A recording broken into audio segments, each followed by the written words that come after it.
ಬೆನ್ನಿಪೇಟೆಯಲ್ಲಿ ಅರ್ಧಕ್ಕೆ ನಿಂತ ಶೌಚಾಲಯ ಕಾಮಗಾರಿ, ಸಾರ್ವಜನಿಕರ ಆಕ್ರೋಶ ಗರಿಗೆದರಿಕೆ. ಅಭಿವೃದ್ಧಿ ಭರವಸೆ ಕಾಗದದಲ್ಲೇ, ಬೆನ್ನಿಪೇಟೆ ಶೌಚಾಲಯ ಕಾಮಗಾರಿ ಸ್ಥಗಿತ. ಸಮಸ್ಯೆ ಬಗೆಹರಿಸದಿದ್ದರೆ ಉಗ್ರ ಹೋರಾಟ ಎಚ್ಚರಿಕೆ, ಬೆನ್ನಿಪೇಟೆ ಜನರ ಕಿಡಿ.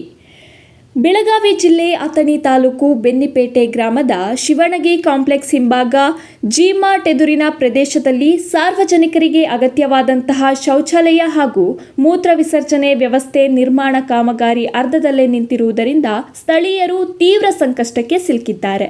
ಪ್ರಾರಂಭದಲ್ಲಿ ಶೌಚಾಲಯ ನಿರ್ಮಾಣಕ್ಕೆ ಕೈ ಹಾಕಿದರೂ ಯಾವುದೇ ಸ್ಪಷ್ಟ ಕಾರಣವಿಲ್ಲದೆ ಕಾಮಗಾರಿ ಸ್ಥಗಿತಗೊಂಡಿದೆ.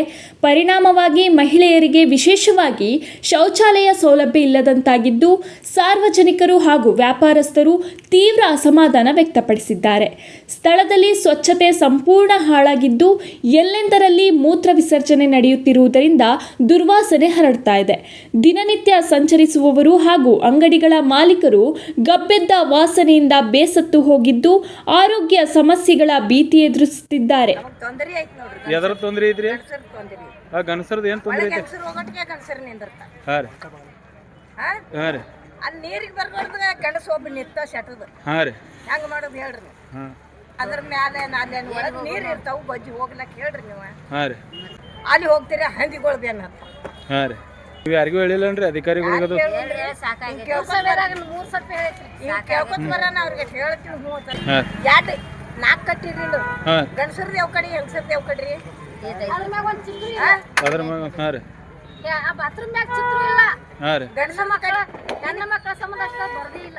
ಗಂಡ ಮಕ್ಳು ಬಂದು ನಿತ್ತ ಬಿಡ್ತಾರ. ನಾವ್ ಏನ್ ಮಾಡ್ಬೇಕು? ಇಲ್ಲಿ ಗಂಡಸರಿಗೆ ಕಟ್ಟಿರಿಲ್ಲ, ಹೆಂಗಸರ್ ನೀರಿಗೆ ಹೆಂಗ್ ಬರುದು ಹೇಳ್ರಿಲ್ಲ ನೀವು? ನೀರಿಗೆ ಬರುದು ಹೆಂಗ್ರಿ? ಅದಕ್ಕೆ ಬಾಕಲ ಐತ್ರಿ, ಬಾಕಲ ಹಾಕೊಳ್ಳಂಗಿಲ್ಲ. ಮಲೇರಿಯಾ, ಡೆಂಗ್ಯೂ ಸೇರಿದಂತೆ ಸಾಂಕ್ರಾಮಿಕ ರೋಗಗಳು ಹರಡುವ ಆತಂಕವೂ ಹೆಚ್ಚಾಗಿದೆ ಅಂತ ಸ್ಥಳೀಯರು ಆತಂಕ ವ್ಯಕ್ತಪಡಿಸಿದ್ದಾರೆ.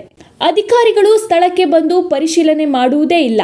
ಹಲವು ಬಾರಿ ಗಮನಕ್ಕೆ ತಂದರೂ ಯಾವುದೇ ಕ್ರಮ ಕೈಗೊಳ್ಳಲಾಗಿಲ್ಲ ಎಂದು ಸಾರ್ವಜನಿಕರು ಆರೋಪಿಸಿದ್ದಾರೆ.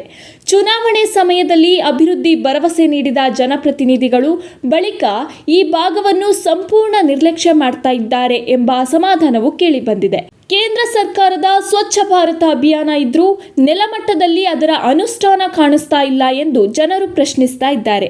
ತಕ್ಷಣ ಶೌಚಾಲಯ ಕಾಮಗಾರಿಯನ್ನ ಪೂರ್ಣಗೊಳಿಸಿ ಸ್ವಚ್ಛತೆ ಕಾಪಾಡಲು ಕ್ರಮ ಕೈಗೊಳ್ಳಬೇಕು ಎಂದು ಸಾರ್ವಜನಿಕರು ಒತ್ತಾಯಿಸುತ್ತಿದ್ದಾರೆ. ಸ್ಥಳೀಯ ಪುರಸಭೆ, ತಾಲೂಕು ಆಡಳಿತ ಹಾಗೂ ಸಂಬಂಧಪಟ್ಟ ಇಲಾಖೆ ಅಧಿಕಾರಿಗಳು ತಕ್ಷಣ ಎಚ್ಚೆತ್ತುಕೊಂಡು ಸಮಸ್ಯೆ ಪರಿಹರಿಸದಿದ್ದರೆ ಮುಂದಿನ ದಿನಗಳಲ್ಲಿ ಉಗ್ರ ಹೋರಾಟ ನಡೆಸುವ ಎಚ್ಚರಿಕೆಯನ್ನ ಜನರು ನೀಡಿದ್ದಾರೆ. 9 ಕನ್ನಡ ನಿರ್ಭೀತಿಯಿಂದ ನಿಮ್ಮ ಜೊತೆಗಾರ.